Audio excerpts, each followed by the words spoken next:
As the King of England crossed the inner bailey of Chinon Castle, his brother watched from an upper-story window and wished fervently that God would smite him dead. Geoffrey understood perfectly why Cain had slain Abel, the firstborn, the best beloved.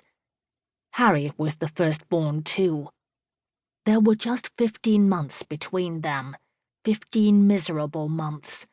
But because of them, Harry had gotten it all. England and Anjou and Normandy, and Geoffrey had naught but regrets and resentments and 3 wretched castles he was now about to forfeit. He'd rebelled again, and again he'd failed. He was here at Chinon to submit to his brother, but he was not contrite, nor was he cowed.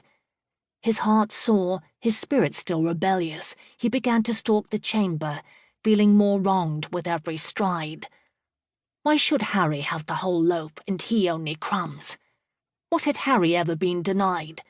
Duke of Normandy at 17, Count of Anjou upon their father's sudden death the following year, King of England at 21, and, as if that were not more than enough for any mortal man, he was wed to a celebrated beauty, the Duchess of Aquitaine and former Queen of France. Had any other woman ever worn the crowns of both England and France? History had never interested Geoffrey much, but he doubted it. Eleanor always seemed to be defying the natural boundaries of womanhood, a royal rebel who was too clever by half and as wilful as any man. But her vast domains and her seductive smile more than made up for any defects of character, and after her divorce from the French king, Geoffrey had attempted to claim this glittering prize, laying an ambush for her as she journeyed back to Aquitaine. It was not uncommon to abduct an heiress, then force her into marriage, and Geoffrey had been confident of success, sure too that he'd be able to tame her wild nature and make her into a proper wife, dutiful and submissive. It was not to be.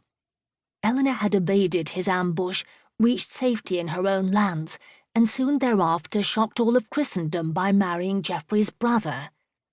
Geoffrey had been bitterly disappointed by his failure to capture a queen, but it well-nigh drove him crazy to think of her belonging to his brother, sharing her bed and her wealth with Harry, and of her own free will.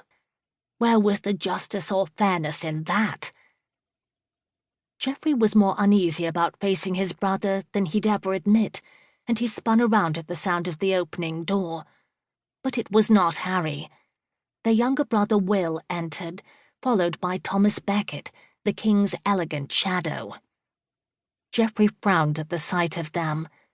As far back as he could remember, Will had been Harry's lapdog, always taking his side. As for Becket, Geoffrey saw him as an outright enemy, the king's chancellor and closest confidant. He could expect no support from them, and well he knew it. "I suppose you're here to gloat, Will, as Harry rubs my nose in it." "No, I'm here to do you a favour, if you've the wits to heed me." The most cursory of glances revealed their kinship.